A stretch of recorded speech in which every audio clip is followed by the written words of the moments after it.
a gente olha para trás, parece que a ditadura militar passou há muito tempo. Mas do ponto de vista histórico, esse período faz parte da trajetória política recente do Brasil. Tão recente que até hoje ainda chegam à justiça pedidos de indenização de quem se considera vítima do regime.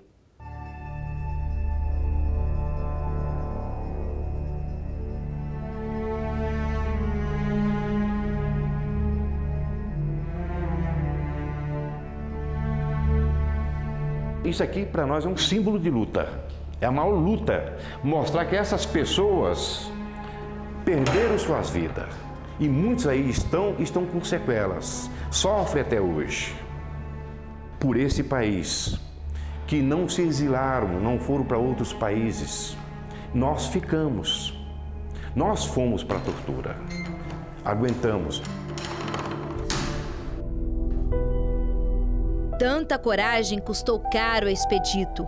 Esse prédio traz lembranças dolorosas para o ex-militar que, apesar da profissão, preferiu ficar do outro lado e lutar contra a ditadura que comandava o país.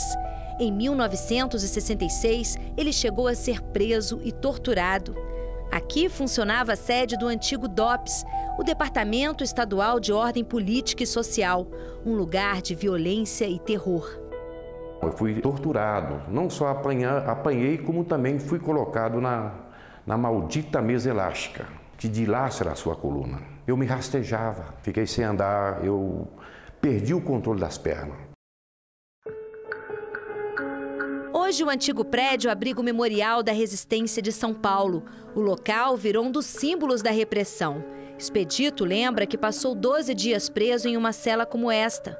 Apesar de curto, o período de prisão e tortura deixou sequelas graves. Por muito tempo, ele enfrentou problemas de saúde. Além disso, não era fácil conseguir emprego.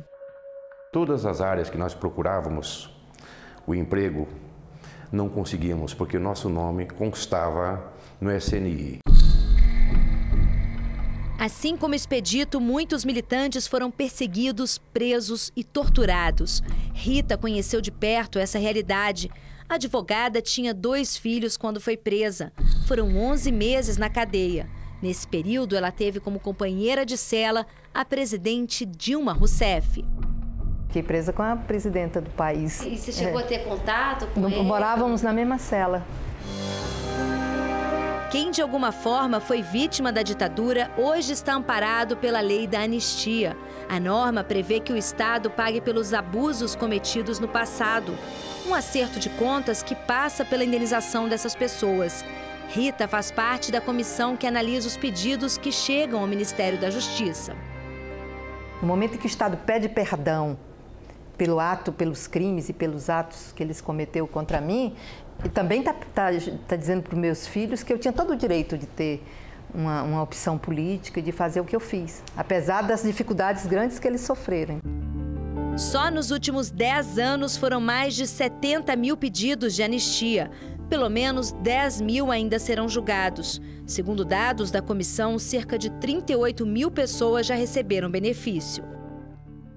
O Estado brasileiro assume a responsabilidade política, né, de reparar os crimes que cometeu. Isso é fundamental. Uma responsabilidade do Estado que pode ser cobrada a qualquer tempo é que as ações com pedidos de indenização por danos morais ou materiais envolvendo a violação dos direitos humanos não prescrevem. Exatamente por isso que quase 30 anos após o fim do regime, muitos casos ainda chegam à Justiça Federal. Os tribunais são alternativa para quem não conseguiu resolver o problema na esfera administrativa. O caso de Expedito chegou ao Tribunal Regional Federal em São Paulo. Para este desembargador, o fato do ex-militante já ter sido anistiado não impede a reparação pelos danos morais.